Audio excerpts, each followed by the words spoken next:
ngak thong tha chim tu an lâu nakalai mo ti in fial nak onem te ni chu kanun nak thil lung chung ril a dar king o te bang el ong thlau pathian o chu kal in chim ko ning ta bu le mit khi kha bu in chuk le chau le tu le mong tang zong a kal ko ning ka ton mi pau pathian sun par na cha si ko se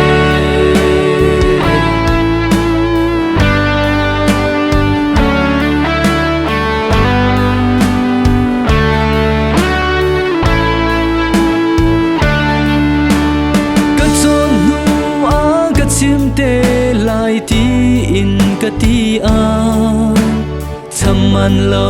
in aliam ding mi annun kam hu a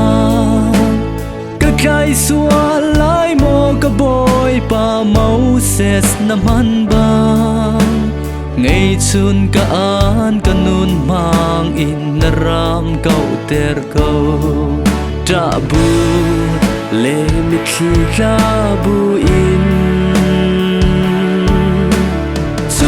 thâu lệ tu lệ mong tang zong a kal ko ning ka ton mi pau pathian sun par na cha si ko se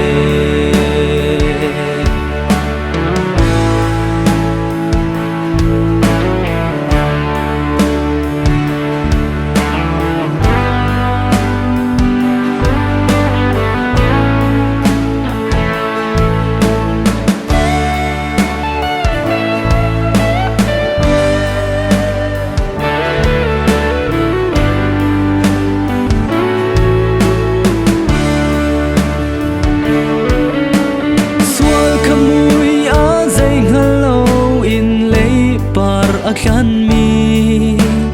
andong nang ding kam hu tik a kanun a trap e tu phale nang zai on khwa chiao do chung shwai ding in ka thi le thi kanun le nun ti in kal ko ning ta bu le mi khi kha bu in thâu lệ tu lệ mong tang zong a kal ko ning ka ton mi pau pathian sun par na cha si ko se ta bu le mi khi ka bu in chuk le thâu lệ tu lệ mong tang zong a kal ko ning